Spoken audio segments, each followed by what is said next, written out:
Have you found yourself wondering, is there something more? If so, then you, my friend, are a dreamer in waiting. I'd like to welcome you to the Dream On podcast. I'm Julia Gentry, and along with my husband, Travis Gentry, we discuss real, raw, and not small talk conversations about faith, family, entrepreneurship, and all the things that matter most in this life in order to help people bridge the gap between what they currently have and what they really want most.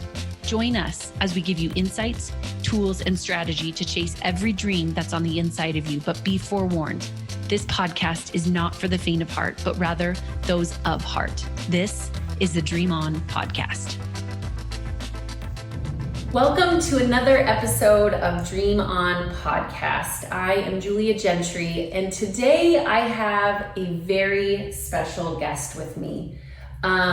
Who even walking into this studio brought me to tears because of her power and her beauty, and someone who has moved me to my core with the gift that she brings to this world. And I am honored today to not only have her on our podcast, I'm honored to be doing tea. She's even set a table of tea. And dreamers, I want to introduce you to the artist, Maria Berry, who even designed and created and dreamt up the lion that you see on my book. She is here with us today, introducing Maria Berry. Thank you. I can't even believe that I am with you today. I know. I truly, when I got out of my car, even seeing you brought tears to my eyes because of how much your gift has moved me and is moving the world around us. And I'm just honored to be doing this with you today. Well, thank you for that. I appreciate it. And then the fact that you made me tea. It's the Brit in me. The Brit in her, I love it. I need you. And she's like, we're going to do tea today. There's a part of me that was like, that is what every mother of 4 children under the age of 7 needs to be doing every afternoon to just unwind. So thank you for this beautiful setting. I want people to understand, the whole conversation today is really going to be about just this manifesting of dreams and the ins and outs and the ups and downs and the challenges and what it takes to finally own the gift. But for those of you who don't know just kind of the background story of how I found you, because I found you. You did. I found you, thank God. It started with, once I started to write this book, I knew that I wanted a cover that from the moment someone saw the cover, that it would awaken the dreamer on the inside, and that this light bulb would turn on, right? That it would set the stage for everything that's written in this book, because this book is a meaty read. It is not an easy read, and it really ruffles some traditional feathers because it pulls people into a new world, right? It pulls people into the possibilities. And so I knew that I wanted a cover that would do that. And I also knew, because it was dedicated to my dear friend who was killed in a car accident, Mallory Aslan Smith, I knew that I wanted it to be heavenly, right? But I didn't want it to be a traditional heaven because, again, even in this book, it really challenges people's mindset around even who they think God is. So I didn't want any of the traditional narratives, but I wanted it to feel heavenly. I wanted it to awaken people.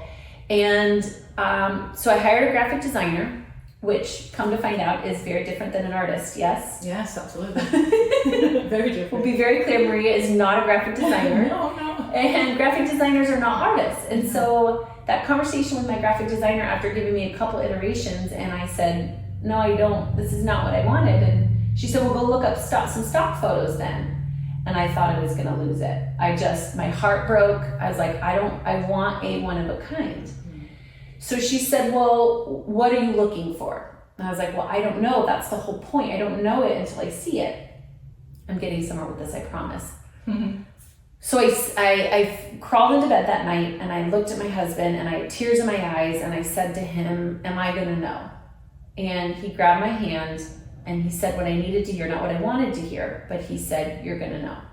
And in that moment, I wanted the answer in that moment. So I didn't like that answer because I wanted it right in that moment. And so I fell asleep with tears in my eyes. I woke up the next day, and I'm sitting outside on the porch with my little girl, Aslan, and she says, what are you doing today, Mommy? And I said, well, I'm figuring out the cover of my book today. And I, in my head, I was kind of annoyed and I'm supposed to know and I don't know.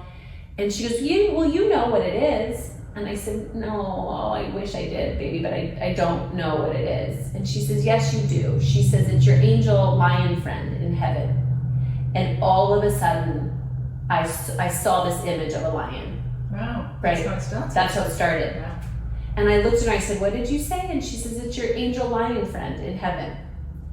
And so immediately I get online and I do what any normal human being does, and I Google angel lion, right?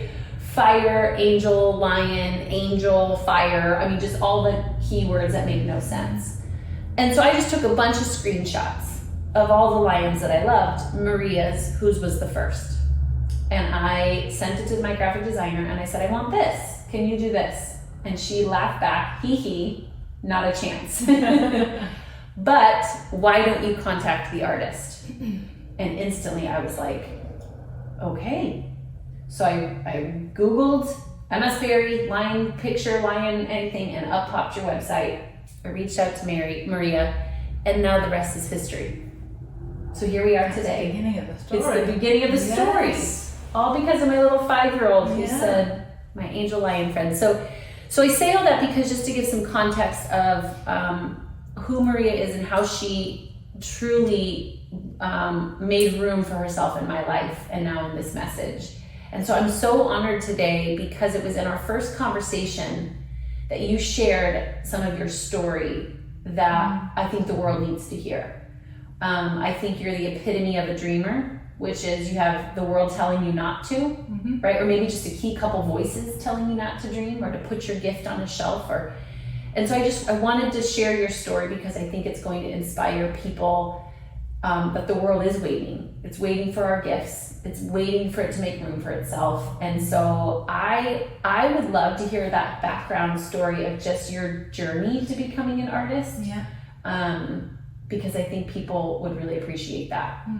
So would you start us anywhere that you think is fair or is kind of noteworthy of that pivotal moment when you wanted to be, the pivotal moment when you decided not to be? Will you share that with us? Yeah, I'll be happy to. In fact, I'm going to start in a conversation that I had with a friend that I just found on Facebook a couple of years ago that I haven't seen in 40 years now. And he saw my work and said, I just can't believe you're doing this. Imagine where you'd be today if you'd have fulfilled your dreams of going to art school. And I said to him, actually no, because if I would have gone to art school, if my parents would have allowed me to go to art school, which they didn't, I think at that stage of my life, I would have not had the confidence or the conviction that I have today. So that wasn't the right time for me, I don't think. Although I held it against my parents for the longest time that they wouldn't let me go. I mean, my father would say, we've all heard of the starving artist, you're never going to make any money drawing. But it's just what I wanted to do. As a kid, I'd go into the bathroom away from everybody and I'd draw the sink and the faucets and the shower curtain, the way the folds came down. But I think if I had, on reflection, had gone to art school then and done what I thought I wanted to do at that time, I would have probably done exactly what I was told to do. Now, in my midlife, an opportunity presented itself, and the passion never went away. And now I know who I am, I know what I want, I know where I want to go, and it's been a dream for a long, long time. But I never gave up on the dream. It just had to happen at the right time. So I was never encouraged as a child to, and I could only draw, I could never paint. Okay. And so, and by never encouraged, tell me about that. Well, my other sister is 11 months older than me, and we're almost like twins, but we're very different personality-wise. She was much more academic, she was into math and science, and although my parents didn't actually say, why can't you be more like a sister, I was much more artsy. Yes. And so, but that was the way to go. It was kind of an old school way of thinking. Instead of my parents encouraging me, I would try to say to them, this is a God-given talent. It's something that can't be crushed. And I would say to every parent, if your kid's got a pencil in their hand, encourage them to do it, because as a child, I wasn't as outgoing as I am now, but my art, I think, my drawing was my vehicle to communicate, because I could communicate all this emotion on a piece of paper, but I couldn't do it verbally as I'm doing today. Yeah. But it's taken time and effort. And so I actually ended up painting people's faces. I became a makeup artist. So that was kind of like the outlet. And you know, I had my Greek mom and my English dad. I spoke Greek. Again, not to any degree of fluency at the time, it was just always around. But when I went to work around the Greek islands for 8 years, I didn't have the confidence to say, yes, I speak Greek. But at that time, there wasn't an English person that spoke the Greek language, French or German maybe. And so when I went to work overseas, that was my best education in life. That gave me the confidence I think that I needed. And then that fired another passion that I didn't know I had, that was to travel. So as I kind of progressed with my career, I travelled extensively.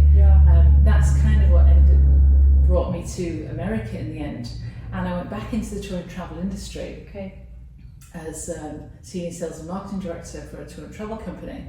And I was quite happy to do that because that afforded me the travel that the company paid for. But I would find myself drawing in the hotel room because I'd got past a certain age of wanting to go down to the bar every night. And, you know, and so people in the tour and travel industry would see what I'd done. It was like, oh, I wonder what Marie's been up to tonight, I wonder what she's painted. So then that led me to be commissioned by the Convention and Visitors Bureau to produce a piece for a trade show that's coming into town, and it's going to be on a poster, and everybody, all the delegates got this poster. So now I'm beginning to feel a little more confident.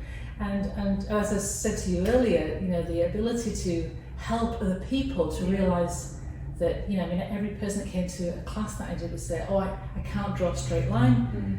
And I'll say, if I had a penny for everybody that said that to me, I'd be rich. But, you know, I couldn't draw a straight line. In fact, you'd be cuckoo if you could. So, but I think that, you know, I realised that having the ability to show other people, and now for me, when you know, I'm the kind of person that I'm a visual person. I want to see how it's done. I don't want somebody to tell me. I want to see how it's done. Just like when you were driving here today, and I said, let me give you a visual. I figured it was so much easier for you to know what building you're looking for than to, you know, to find out electronically. So that's kind of how the story started. And so I did get laid off of my corporate American job in 2008. And but at this time you were how old? I was in my early 50s. Okay, so you'd lived most of your life finding a little bit of the edge of what you love to do, right? But not its fullest expression. No. And when you look back on that, obviously I think it's so beautiful that you even said, right, like nothing is wasted. I'm a firm believer that God uses all of it and nothing is ever wasted. And so even though you weren't at your fullest expression, it was all positioning you to not only be at your fullest expression, but be totally convicted when you finally found it. Absolutely. But when you look back, what do you think were the reasons that you waited until you did to find the fullest expression, right? Was it just habit? Was it maybe what your parents said growing up? Was it, you know, approval? Like what stopped you from starting sooner with your fullest expression, do you think? I think a lack of confidence. I mean, nobody can ever accuse me of that today. Sure. I am very confident in what I do, but I just wish I would have had the confidence then. And I haven't changed as a person. I'm exactly the same person. It was all there all the time.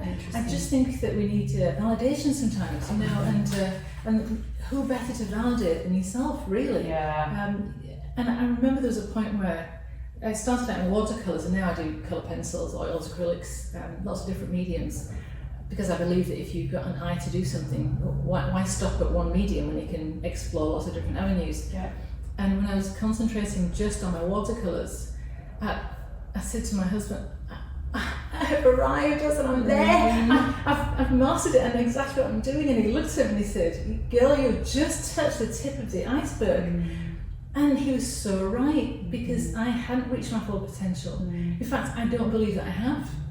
I think, you know, I like to say that in this profession as an artist, you just get better. Totally. Because none of it gets wasted. Yes. You know, it's just a build upon what you've done, and there's always different avenues to explore. Yeah. And I think that's true with everything in life. You know, if you're passionate, if you have a passion, I just don't think we realise our passions and allow ourselves to fulfil them. Totally. And I've never been happier. I mean, you know, I gave my corporate American job with my 401k and my health insurance, which I didn't have when I became an artist going alone, having to buy frames, buy product before I could even go out and sell it. Where do I sell it?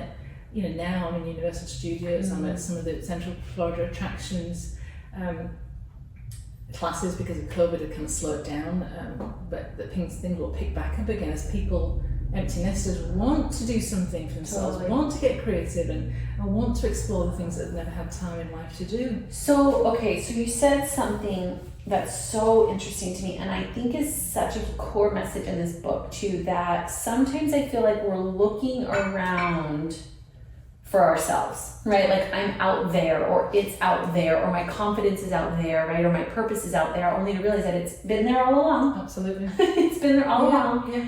And we're looking for external validation, right? And that's fair, right?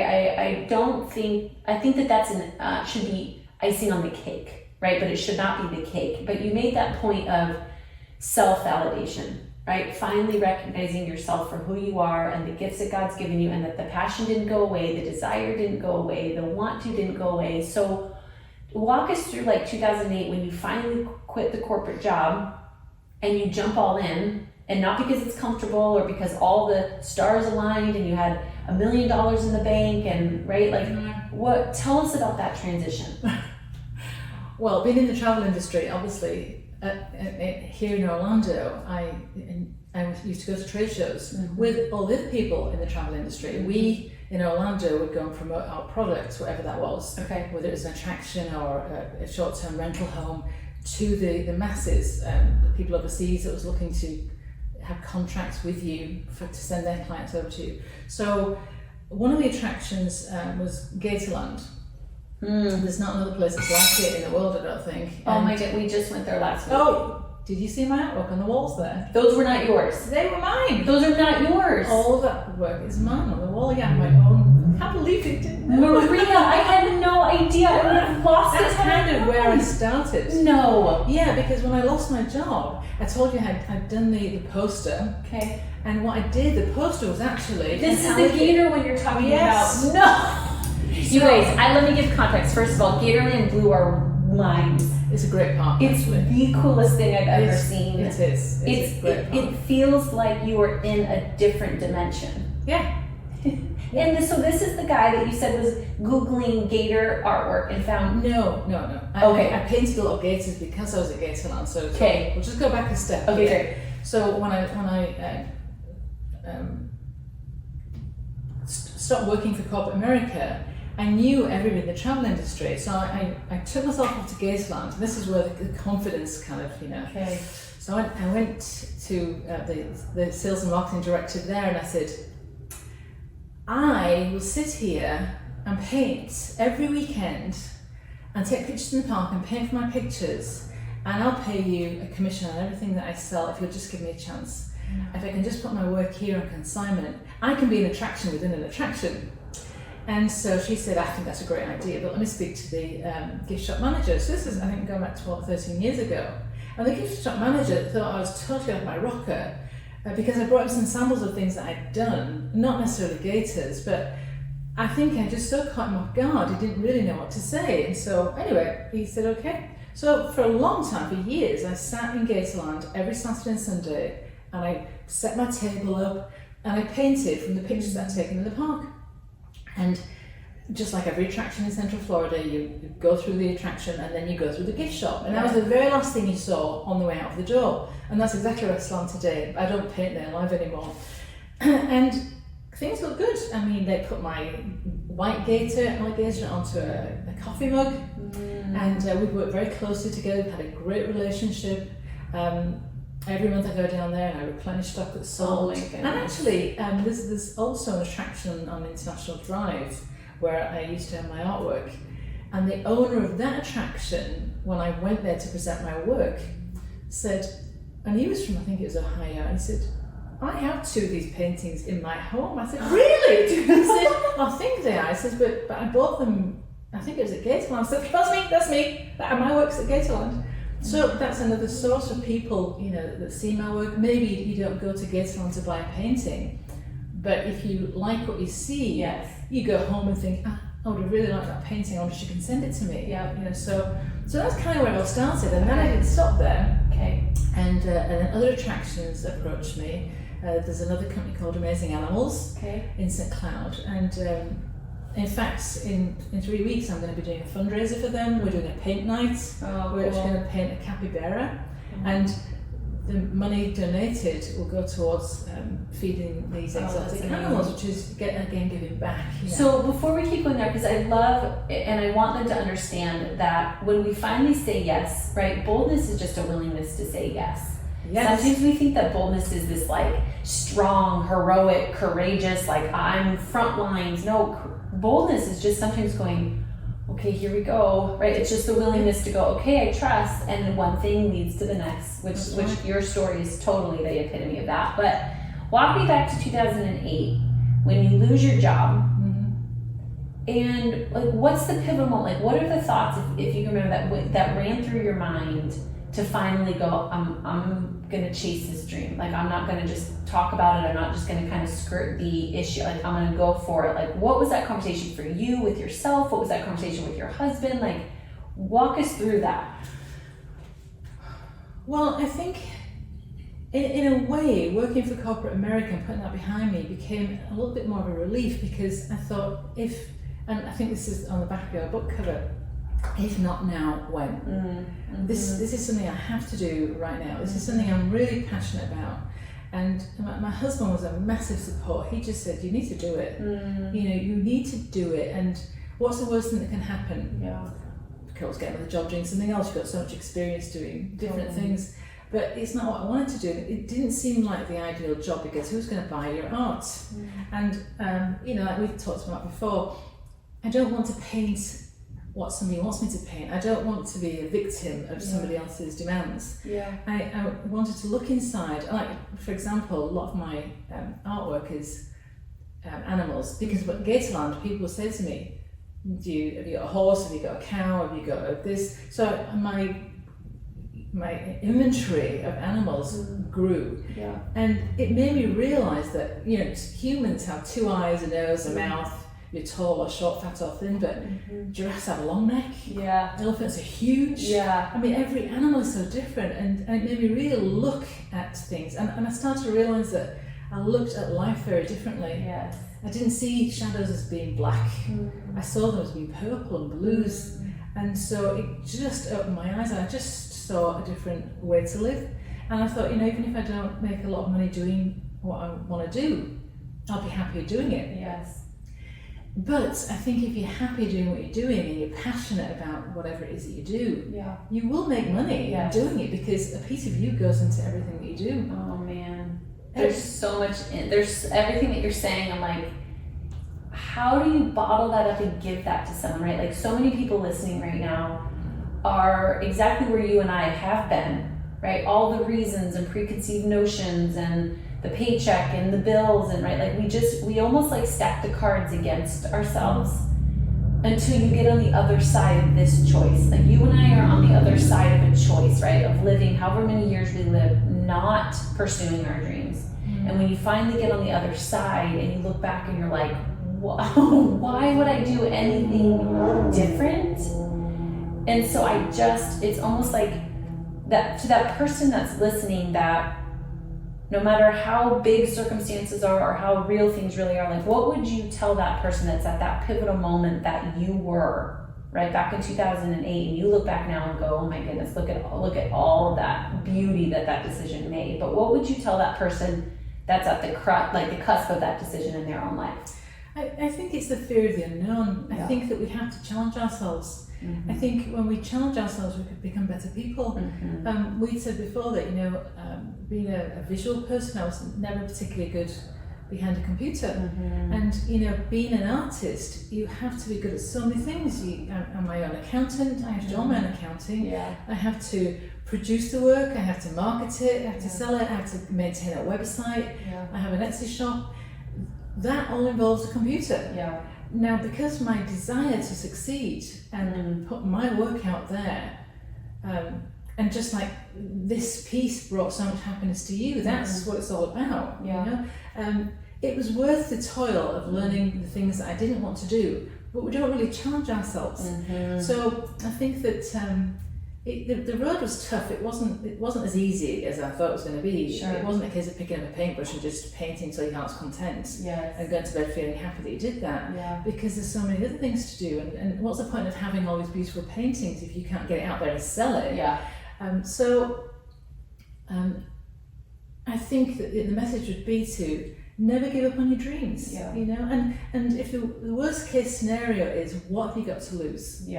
What do you absolutely have to lose other than the dream? Totally. And I would hate to think that my life's going to end and a part of my life wasn't doing what I really wanted to do. But I think that people can channel you into living a life a certain way. I did have a student who for 6 months never spoke to me. She'd just come and paint every week. And every week I would encourage her and tell her, I think you're doing a great job, it's fabulous. You might need a little bit more shadow here or highlight this. And she never said anything, she just carried on. And after 6 months she said to me, she said, I went to another class before, and the first time the teacher says to me, I won't bother coming back, dear, you're clearly not any good at this. I can't imagine that somebody would crush another person that way.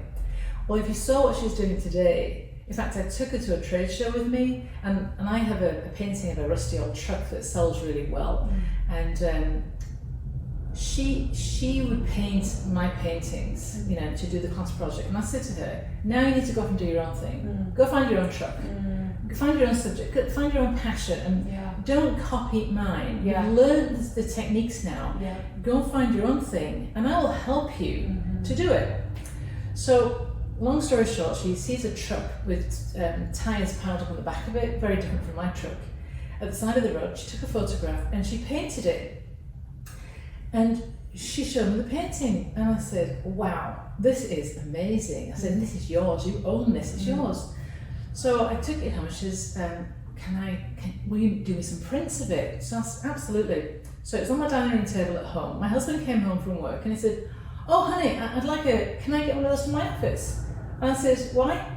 He said, because I like it. I said, well, what do you like about it? And he said, well, it's not as bright as you normally do it. It says, but I kind of like the personality. And I said, anything else you like about it? And he said, I like everything about it. So I sent her the email and I said, my husband wanted to buy your truck. Well, I didn't give him a free print. I said, I made him pay for it, so here's the money. Good girl! And I sent her that in an email, and she's framed the email and it's in her living room. So I think that another important thing in life is to get encouragement from people, because I could never say to anybody, forget this, it's not for you. There's always a way. Well, and what do they say? The master was once a disaster. Exactly. May we never forget where we are in our journey and where someone else is on their journey, right? And but then you made a comment that says, because I think that space of not feeling confident, right? Like when you first start, right? Like even over here, you have your very first painting, and you kind of giggled about it because where you start and where you end are very two different things. But you made a comment that you said that that's when you find yourself. What does that feel like? Well, this very same painting that you're talking about, this was the first one, and I'd done 5. And somebody asked me if I'd like to exhibit my work at local, not really, it was a show, but it was not a big art show, it was just some student artists. And I thought, oh, me, show my work? I've only done 5 pieces. And my husband kept saying, do it, go for it. So I framed them, I took them to this place just to kind of just prop them up. And this one came to me and she said, I hear you're the artist of that piece. And I'm thinking, artist to me? I painted it, but I'm not an artist. And she says, how much do you want for it? Oh, I said it's not for sale. And she said, well, it would look perfect in my sanctuary. And my husband's digging me inside saying, sell it, you can do another one. And I said, no. I said, that's like my baby. I said, I can't sell that.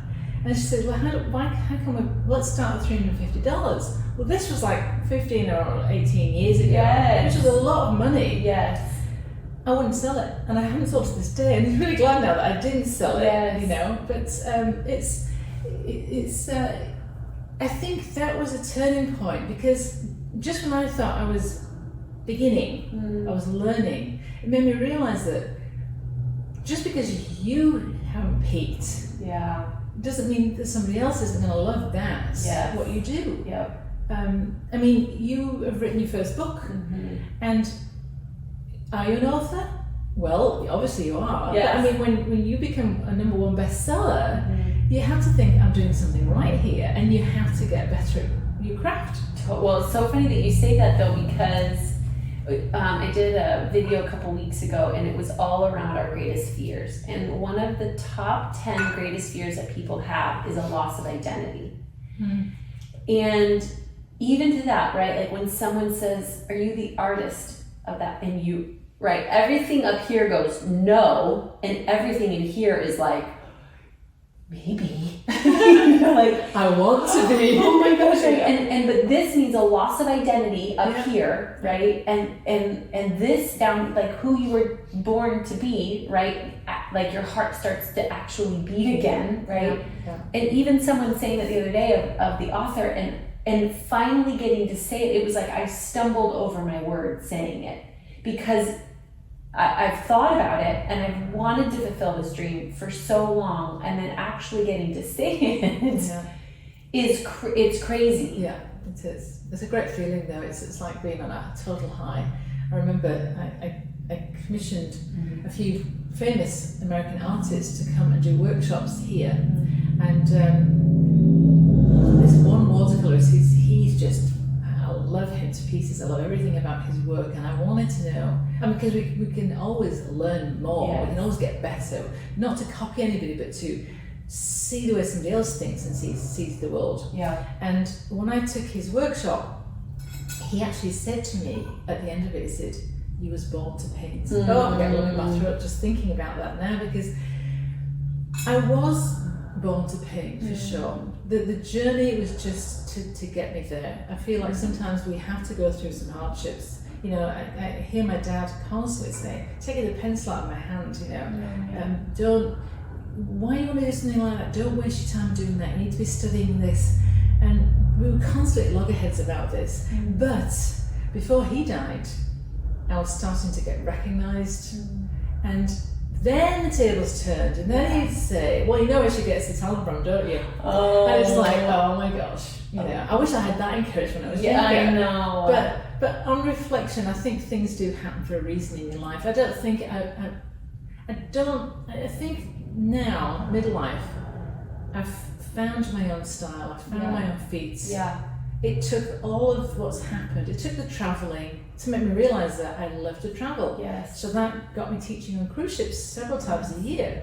And obviously because of COVID, that's come to a halt, but that's not to say I'm not going to take that back up again. I definitely will. And so that married the passion to paint and to travel. So it's like, all this was meant to be. That's the powerful piece about this, and this is one of the chapters in the book, is all around the whole concept of having a dream is not about making a believer out of anybody else, it's about making a believer out of you, right? Like, they'll believe it when they see it, but will you believe it before you see it, right? Like, in your dad's defense, right, he didn't see it. You saw the dream on the inside of you. And I think as parents, hopefully this podcast will cause us to slow down in our words to our children, because, you know, again, he did the best that he could with what he had, but even those motions of taking the pencil out of your hand or saying those words, probably just to compartmentalize and try to control a world that he didn't understand, because you carried the dream. He didn't ever have that dream, right? And so I think what happens is that we think that someone else is supposed to see it, but it's ours, right? And so it's the journey is about building that strength and the conviction and the resolve within us, because once the dream is born, now it's a whole lifetime of continuing to manifest it over, and it needs us to be strong, right? And so it's just it's so cool to even hear you say that, because I think it proves my theory in that this isn't about anybody else. This is about you, you becoming the best version of you, right? And so talk us through, I love your flow. Like the minute you just finally said yes, right? And then you're at Gatorland, and then you're in other exhibits, and then you're right. Like, talk us through just the power of saying yes, and how one thing after another just opened one door, which opened another door, which opened another door. Like, tell us a little bit about that journey when you finally said yes. Yes to painting. Well, I think I saw life very differently. I felt that once I was in a couple of the attractions, and then I started to go to the hotels, because still I was, buying all the supplies, putting the time and effort into it. I still wasn't bringing the money in to pay, so I wasn't making money. I was just rotating it basically. Yeah. So I would go to hotels and say, can I put my artwork in your hotel lobby?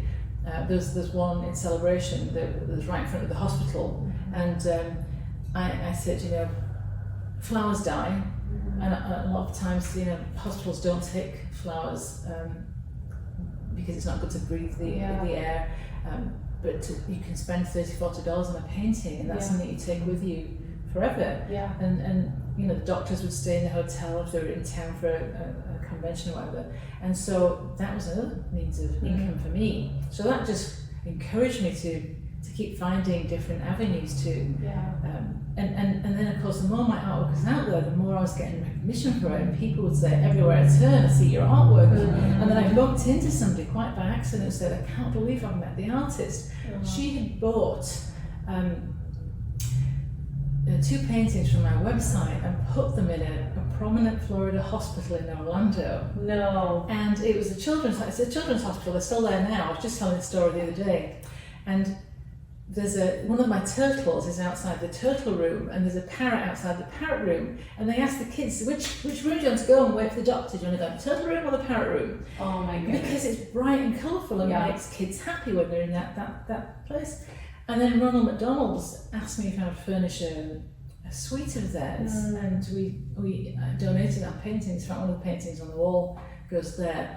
And so all this that you're giving back to society is giving you exposure. Yeah. And so that just propelled me to continue, because I thought what I'm doing is working. It will all come around eventually. And I've made a lot of money, and I've lost money. Yeah. But it's not about the money. Totally. Because it didn't change me as a person. You either eat better or you don't. Yeah. You go out more or you don't. You have a bigger house or you don't. Yeah. But it doesn't matter. It doesn't change the core of who you are. Yeah. And so I think being true to yourself and fulfilling the passion that you have is, and if you have a talent or a gift that you can share with others, I think that to me is something I always wanted to embrace.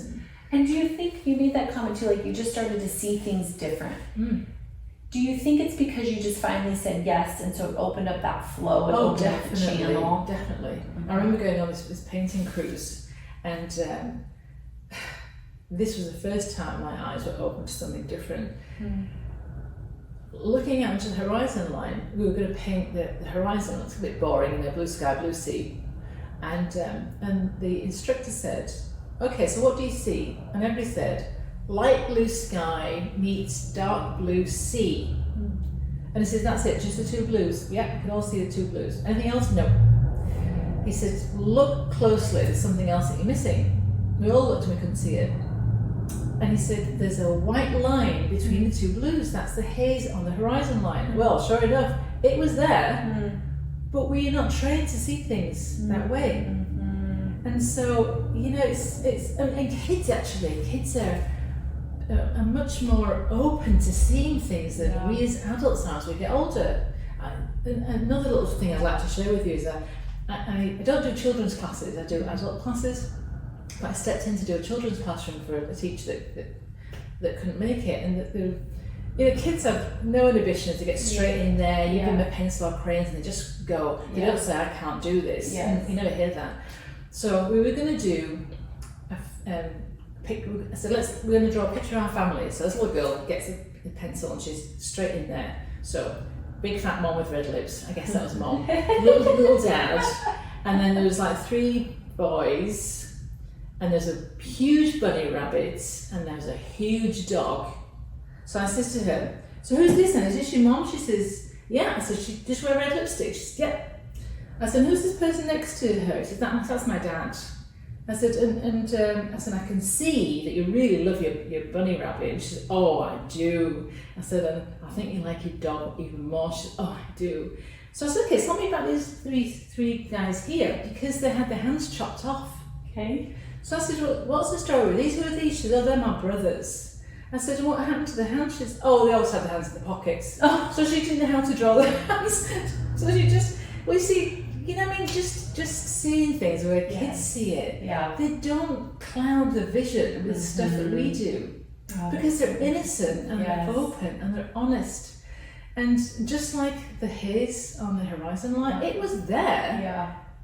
But we're not trained to see things like Oh that. my goodness. Oh my gosh. We could talk for hours about that, because I think you're so right. It's like, you know, I think so often we want answers, but I'm always challenging people with, I know that you want the answer, but are you actually really ready to listen? Yeah. Right? Like, you don't want to just see, you want to have vision. You don't want to hear, we want to listen, right? And so that's such an interesting, powerful statement. And so what do you think is like, what was that greatest transition for you to where you finally, quote unquote, saw the haze on the horizon, right? Like, at what point did you just start to see different? Like, when was that for you?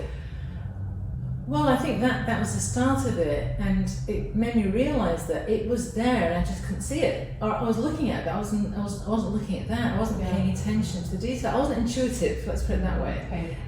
Yeah. And now I don't go out of my way to look for things that might be there. Yeah.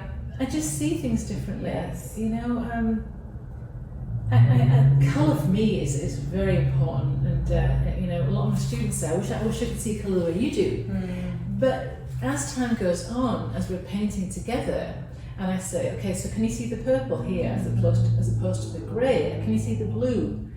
And I think that more and more I'm opening people's eyes to see beyond what's right in front of you. Yes. And I think that's what we've got to do. I think we just need to, it goes back to challenging yourself we can all see the obvious. Yeah.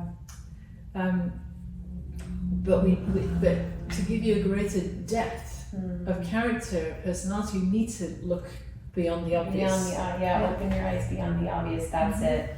Right. That's really what a dream is, right? Because our dreams don't exist in our current reality. It takes no courage to just continue to duplicate your reality, right? And most of us don't even like our current reality, and yet we just keep doing that over and over and over again, as opposed to, I mean, in your words, right? Open your eyes beyond the obvious. It's the ability to have wisdom and courage and intuition to tap into a totally different realm, right? And then the boldness to pull that out into our current reality, and that's how you birth a dream. But it's training yourself, right? Because here we were, for me, it was 25 years. For you, it was just about 50 years that we trained ourselves to look at life a certain way. And it does take some time to almost retrain what you see, right? To retrain what you smell, to retrain how you hear. And I think that at first can feel daunting, but I think part of it is just unlearning. Like, it's already there. It's just now unlearning all of the things that don't serve That's the the hard gift. part, I think. You know, another thing is I love to cook. I can't bake. I don't have a sweet tooth. So Sure. I probably could if I get an ingredient. So I wouldn't be good at it because my heart's not in it. Yes. And I don't like it. I mean, you know, but I love to cook. I like tasty food. Having a Greek mom, you know, of course. Yeah. And so many people say to me, "Can I get that recipe?" Well, I don't have a recipe. You know, you like garlic, just throw lots of garlic in it. You like more of this, put more of that. And if it doesn't taste right, add a bit more. But how much of this and that did I put into it? I don't know. But I guess that's intuition again. Yeah. Or, you know, knowing what you want. Yes. Knowing that if you add a little bit more of this, you'll achieve that. Yeah. Sometimes, you know, walking away. I mean, you know, if you walk away from something and come back to it, you can see better than tiring yourself. Yeah. And another thing about painting for me is when I'm painting live, there's a restaurant that I'm painting on a Sunday, and there's music going on, and there's people eating, and I'm sat there painting under dim lights, and people always come up to me and say, "How can you concentrate or think about what you're doing with all this noise going on?" And I said, "I can just zone it out because I have a relationship with this." Oh, interesting. And I'm so focused. In fact, for me, it's like having a good night's sleep. Yeah. Because in our busy lives, we're so busy multitasking. You're on the phone, you're writing a list, you're thinking about what you're going to have for tomorrow, or you think about your kids, or what time is it, or there's so many things. We're multitasking. We walk into a room and we've forgotten why we ended up there. Yeah. Maybe not that age yet, but it happens all the time. No, I'm there. I'm there. But you're so busy, your head is in so many different places. But for me, when I'm painting, I can't think about anything. Yeah. I can't even think about a thing Totally. other than what I'm doing. Yeah. So for me, that one-on-one time is the only time, other than sleeping, that I'm not multitasking. Yes. Totally. And even sometimes, it's kind of nice to listen to music and relax, but it can also be a distraction. Yeah. So if you have the ability to zone it out, that's, Well, but I love that. I think what happens though is we all need that, right? Because I think we're designed to laser in on our gift. Yeah. That's what my definition of dreaming is: great and intense focus, right? With deep absorption of thought in a totally different realm that brings about possibilities. That's how I define dreaming. And I think what starts to happen is we're born to do that. We're born to laser in on the thing, right? But because most aren't doing that, I think we're looking to just zone out, right? Which is why we start all of our coping mechanisms, and why we run, and why we dive into TV, or why we start drinking, and right? But the high that we're looking for, that buzz that we're looking for, is found in the thing, right? It's in the thing that we are born to do. But we just keep copying out, we keep zoning out as opposed to tuning in, right? And so it's just so interesting that it's even in those choices of I feel like we're born to do that, because that busy, that's just so much for our psyche and our souls. And I think what our dreams are offering us is the chance to tune in, to get into that state and to watch the creation happen and to watch the magic happen. And I think why we tend to run around as people depressed and depleted and anxious and stressed out is because we never get in that zone. And so no wonder we're depressed and frustrated and anxious, because we're running around crazy all the time, as opposed to that zone. Yeah. Well, here's what I have to say from the bottom of my heart. I say this all the time in the book, that the world is waiting for your dreams. And Maria Berry, I have so much love for your dream. I have so much love for your creation. I feel like my dream is being fulfilled simply because you said yes to yours. That cover for me makes my life make sense. That's what that did for me. It tied up so much pain. It put a bow on top of all the questions that I've ever asked. It's giving me a launching point to share my message and my gift with the world. It's the entirety of so much that I think in my life I ran from even my project management team all the time is is this for you or the consumer? And I'm like, both, because this is and so I just want to honor you. I want to honor your gift. I want to say thank you from the bottom of my heart for saying yes in 2008, right? I want to say thank you for saying yes to this project.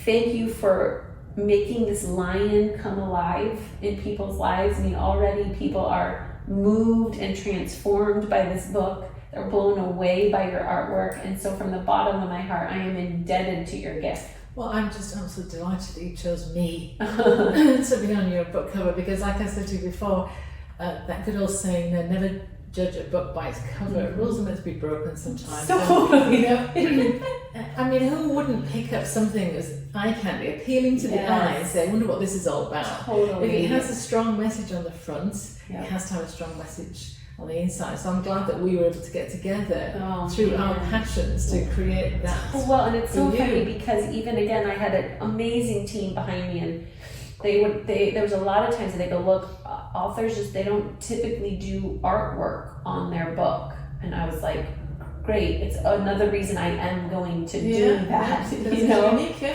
if it's in you, it's possible, and we need to figure it out. And so I think that even proves, you know, in closing, one last point, which is that if it's in you, it's possible. And even though the industry or people around you might say no or don't, or in your case, take the pencil out of your hand, I think it's about finding the oomph and the resolve. It's about finding the you. Yeah, that thing of like, I can't not do this. And then you end up with this, you guys. So my final question, Maria, where can people find you? Where can they learn more about you? Where can they find you? How can they follow you? Well, I have a website, just nice and simple, mariabarryart.com. Okay. I also have an Etsy shop. I don't have my originals on Etsy. Okay. In fact, I don't have originals on Find Out America because I do a lot of commission work through both those channels. Sure. My Etsy shop is mariabarryart at etsy.com. Yeah. So those are the two places, and through those two channels, I can be reached by phone or by email. Perfect. And she does respond. I still remember the day that respond. my graphic designer was like, well, email her. And I was like, she's not, who's going to respond to this? And I kid you not, she does respond. We'll make sure that we put those links in the video too so people can access them. Thank you. Dreamers, this is Maria Barry. She is my dream come true. She is a gift to this world. We are honored to be here today. I told you when we talked on the phone, I said one day I will meet you. Yeah, you're right. So honored to do tea with you and to share this expression with you. Well, So thank you. I appreciate that. On behalf of both of us, thank you for listening to another episode of Dream On. Don't forget to visit our website, The Dream Factory & Co., for all the show notes and other tools and resources to get you unstuck, clear, and helping you reprogram your thoughts and beliefs so that you can live out your dreams with a community that supports and challenges you. Until next time, dream on.